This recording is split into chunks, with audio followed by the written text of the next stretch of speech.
as hopefully usual. Let's see. So, I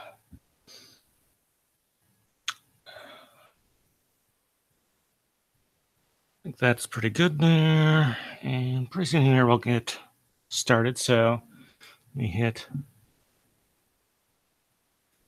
Let's hit record on there. Okay. And I wanted to turn the volume on the background music down just a little bit. Okay, so I did fiddle with the settings on my webcam a little bit. I don't know if they carry over to here, but in any case, so we are live. So the purpose of this one is to go over this weekend's Midwest Regional that was held here, right here in Madison. So just to give a little background, the way Pokemon organized play is organized these days, there's local tournaments, which are usually league challenges and league cups, at least for the TCG. And then after that, there's kind of a gap. They used to have these things called state championships, which, you know, it's pretty self-explanatory. They're city championships. And now it goes straight to the regional championship. Now, I don't know how official this is, but a long time ago when they first started doing regional championships, they put out a map of the United States and Canada. I don't think Mexico is really explained all that much in there. But what they did was, let's see, they had each part of the country divided into what they said, which states they said belonged into what region. I think there were about 15 of them. There were a bunch within the United States, and then there was East Canada and West Canada. I don't know if they still go by this. They've occasionally had to have some of these events just outside, like the New York Regional one time had to be held in North New Jersey, across the East River. Not the East River, Hudson River, thank you. And after that, what they did, and so, like I said, the United States is divided up into about 12 or 13 regions. And the Midwest region is, let's see, Wisconsin, Illinois, Iowa, Minnesota, North Dakota, South Dakota, and Nebraska. At least the last time they published a map. This would have been a long time ago. Those last three states, no disrespect, I've visited several of them, and they're very nice places, but I don't think we get a ton of folks in from there. I could be wrong. But for a very long time, the Midwest Regionals has been held in Madison. And in fact, before that, it was in a tourist location that's about 30 miles north of Madison called Wisconsin Dells. So, to be honest, we're pretty lucky in that regard that we get to have something like that here in Madison. I'm very glad for that opportunity. Because, you think it might make more sense to hold this in Chicago or the Twin Cities, but I think Madison probably has certain advantages. I'm not really involved in the event planning, so I don't know precisely why that place is chosen. It's held at the Manoa Terrace, which is the main convention center in downtown Madison, just a few blocks from the state capitol building. My guess, and again, I have no insight into the planning of the event or why it was chosen, is that Manoa Terrace, first of all, Madison is kind of a good compromise for folks from like Chicago and the folks from, say, the Twin Cities. And also, I would guess that the cost per square foot in Madison is considerably cheaper than it would be somewhere in the Chicago area. Certainly, if you the likely places in Chicago would be somewhere like McCormick Place downtown, or there's a convention center right near O'Hare. But even like the Wisconsin Center in Milwaukee would probably cost more per square foot. I don't know how much big of a factor it is. Like I said, I'm not involved in planning, budgeting, anything like that for this tournament. But it has been in Madison for a very long time, and very, I would say, happy about that. But anyway, so I went to it again this year. The only year I think I missed it since it's come to Madison proper was 2014. I was flying back from Japan that year. And this year they use, if you look at a layout plan of the Minotaurus Convention Center, they use halls A and B, which are on the lower level. You can either use them separately or together. And you may remember last year they ran something called OhanaCon, which was basically this convention that was run out of that space. They didn't do that this year. Last year they had more vendors, a lot of board gaming type stuff. It was broader than just Pokemon.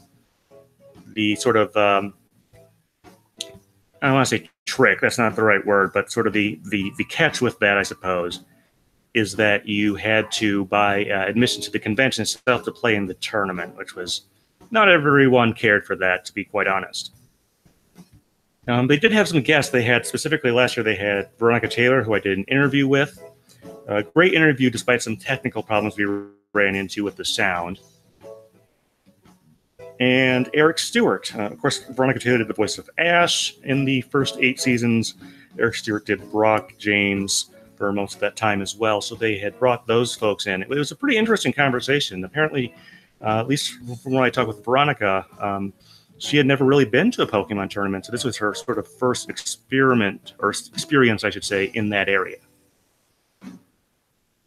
But this year, no real special guests. It's just a tournament, which I think is probably actually a good thing. They ended up using pretty much all the space just for the tournament there. Now, in case you want to know what my sort of skill level is, I like to say I am mind-numbingly average. So I don't actually play in competitive Pokemon TCG, in other words, constructed tournaments. Have not done that for really a very long time, probably since, well, I know the last tournament, constructed tournament I played in was in the fall of 2007, back during the Diamond and Pearl generation, relatively early in that generation. And since then, it's been over 10 years, and I haven't really, I do play in League some, but I mostly just teach new players. So what I do play a lot in are any sort of what's called sealed events. And those are things like pre-releases is a great example. It's the most common example, but there's also things like booster drafts and things like that. So this was a 2-day event, just so you know that. So some regionals are 3 days. This was a 2-day event. It started yesterday and wrapped up today. And so yesterday, since it was just sort of the preliminaries, I didn't really have a ton to do. If I found a good story, I would try and do an interview on that. And we'll talk about the interviews that should be coming out of this a bit later. So I decided, well, I guess I'll play in some side events. Now, when you go to an internationals, it's usually pretty easy to find folks who are interested in side events. There'll be a bunch of people who are not in the main tournament, either for capacity issues. Those actually in the internationals tend to, at least for North America and Europe, tend to run out of space. And things like that. But this time around, I did sign up for a pre-release of sorts. It's not a true pre-release because the set is actually out, but it uses pretty much the same format. You get a box that has a starter pack. Let's see, here's an older one that I happen to have right here. If you want to take a look here, this is from Steam Siege. This is when they started doing these little boxes. It was right here, or I think it was Fates Collide, the set before that. But you get the idea. But it has sort of a pre-made set of a couple evolution lines and then 4 booster packs. And then you take those and basic energy that are provided and make a deck out of that, a 40-card deck as opposed to the usual 60. So I signed up for that when I got there around, since I didn't have to be there right at the start of the regular tournament, I had a little bit of flexibility. So I think I got there around 10 and signed up for that pre-release maybe 10:30, 11 a.m. And that unfortunately took a while. It actually took so long, in fact. Usually what happens is that after 3 or 4 rounds in a tournament, people who can't make it into prizes or can't make it into Top Cut or whatever their goal is will drop and then start playing in side events.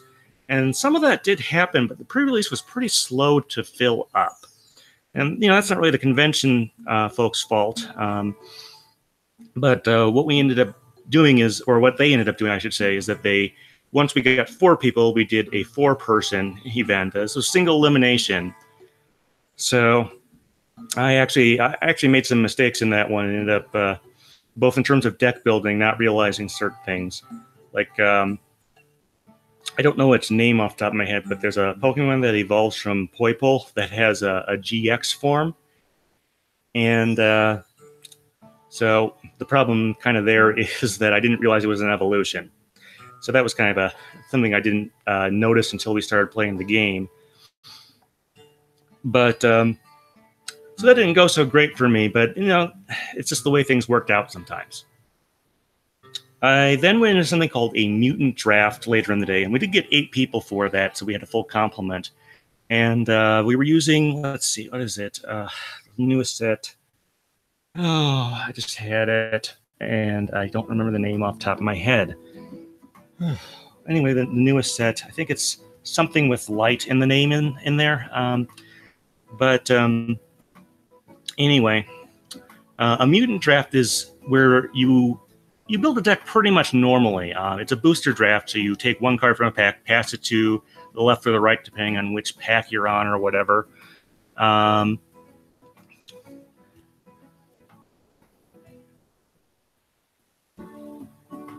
Let's see. And then from there, you sort of try to build something together. And a mutant draft is different than a regular draft, really, in terms of how the game plays, in that normally in Pokemon, when you evolve Pokemon, they have a very specific chain that you follow, Caterpie, Metapod, Butterfree.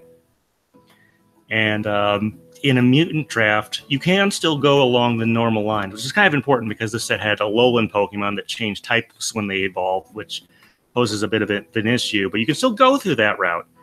But you can also evolve, say, a basic, say, water Pokemon into any Stage 1 water Pokemon. And then you can evolve that Stage 1 water Pokemon into any Stage 2 water Pokemon, limited by what's in the set and what you are able to pull from the packs. So I ended up with a deck that was a combination of lightning, water, and grass. It had a couple Abomasnow. Let's see, a couple other things in there.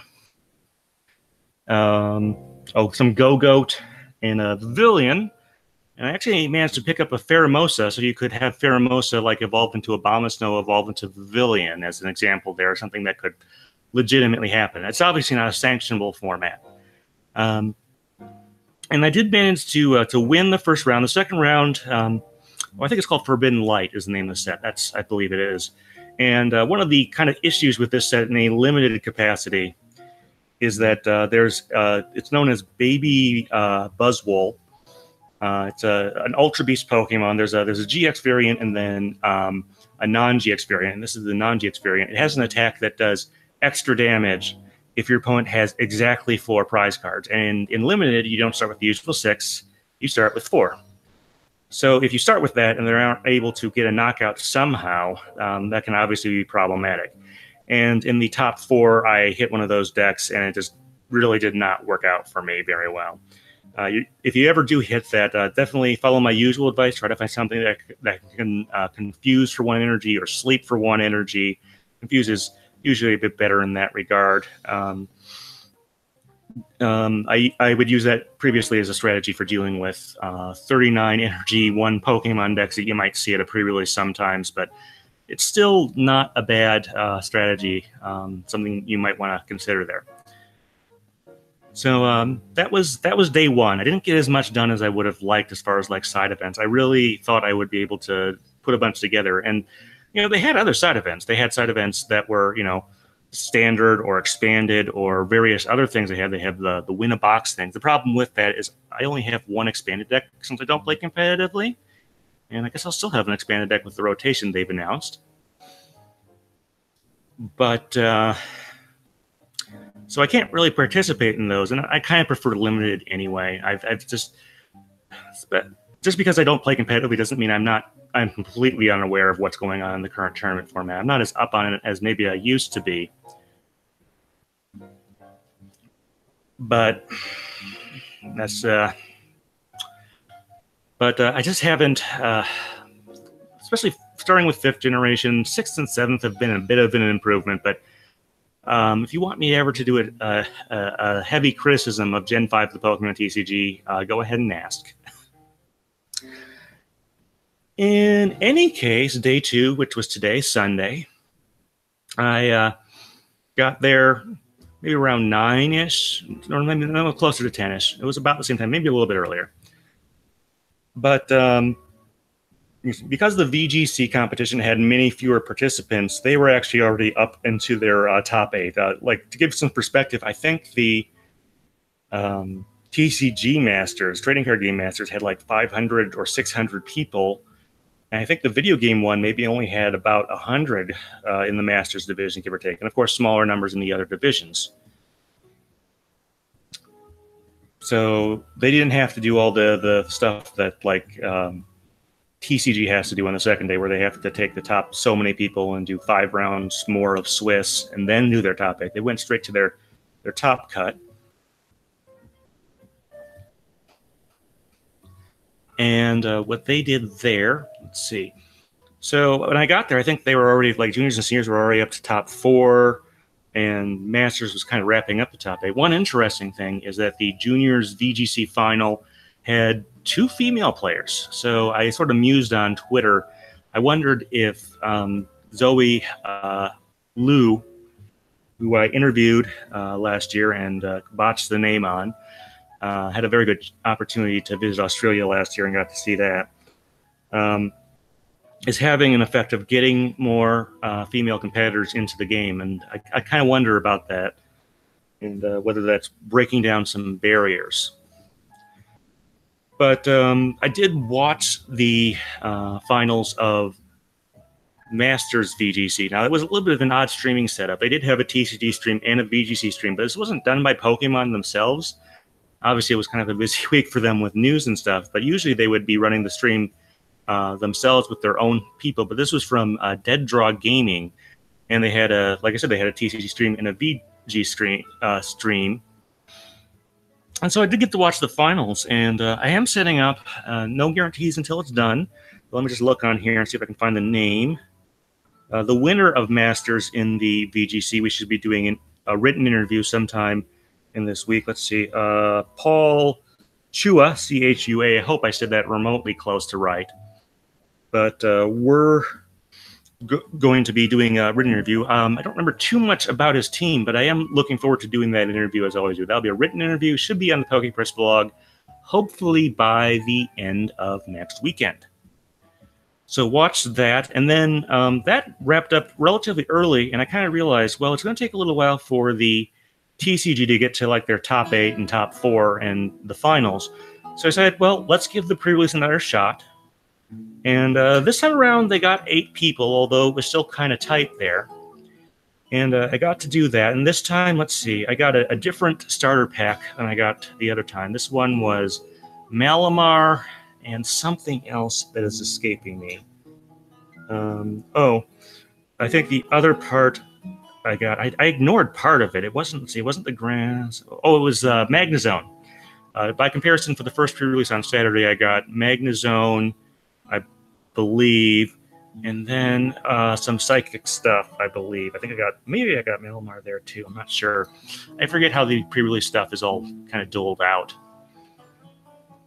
But anyway, there. But this time I got that. Although I think I ended up ignoring all the lightning stuff, and I actually, speaking of Buzzwole, I got the quote-unquote baby Buzzwole, the one that's not a GX. I got 2 of those, believe it or not.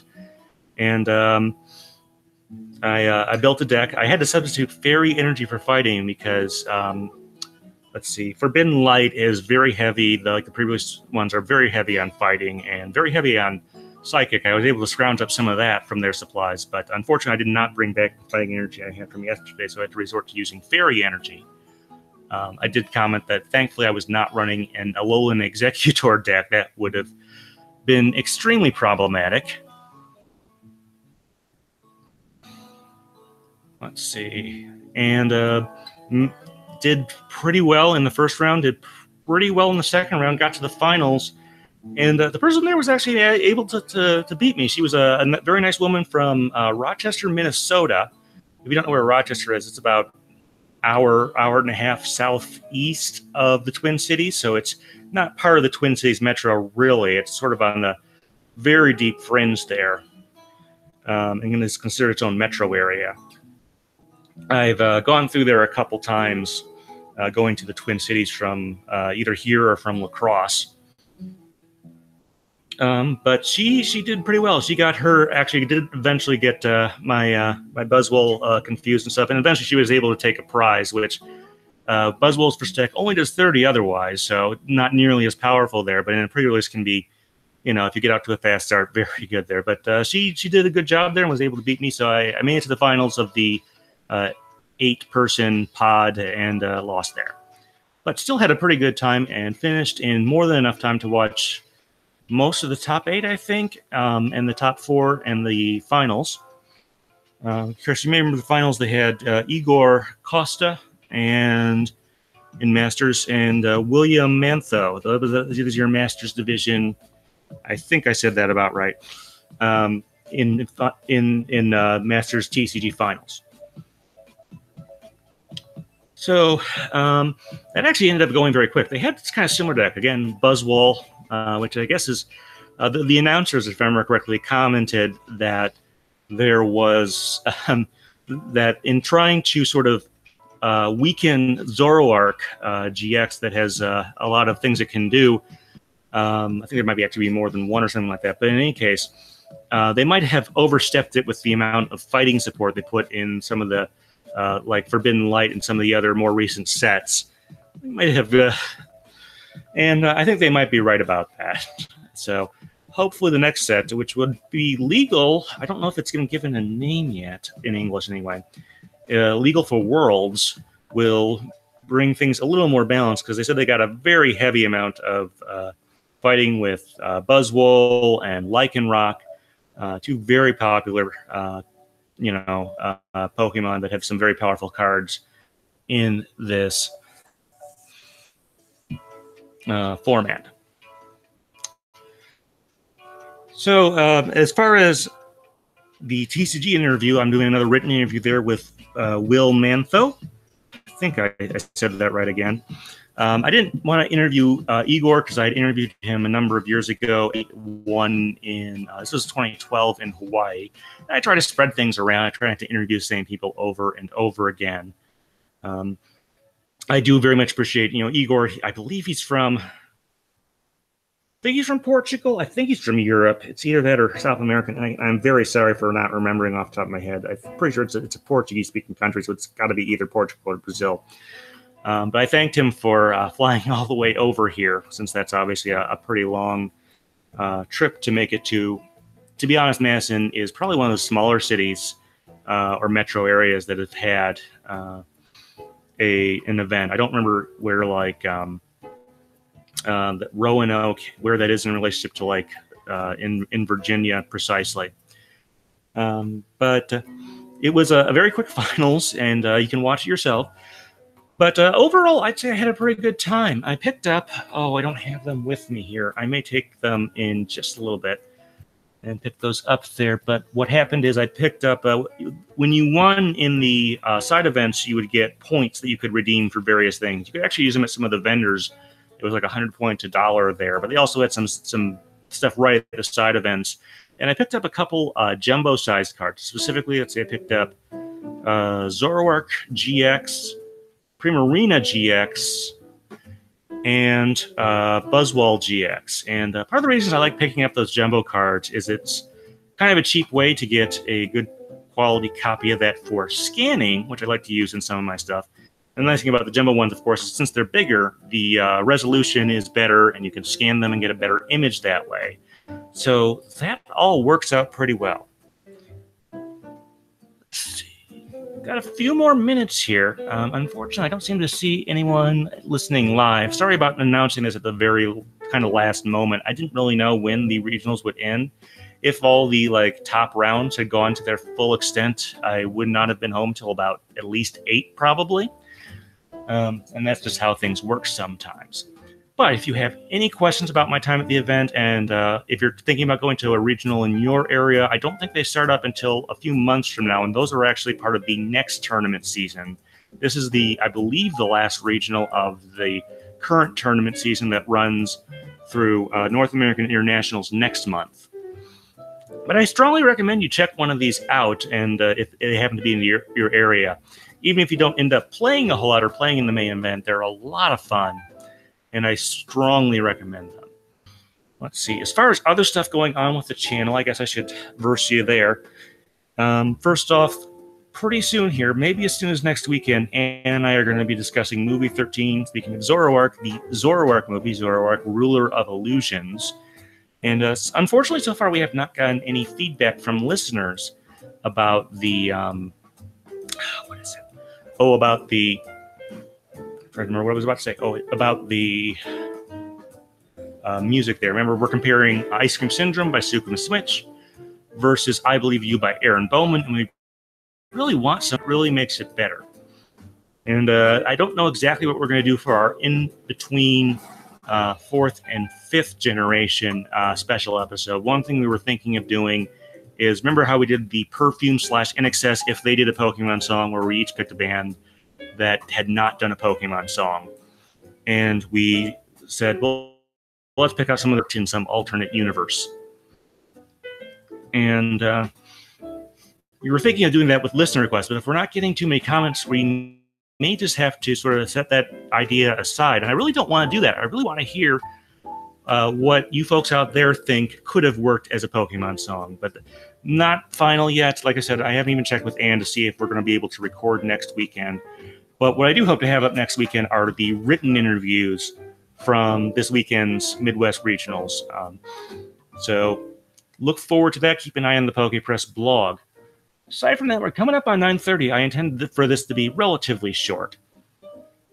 But thank you very much for watching, and we'll see you again soon. Thanks.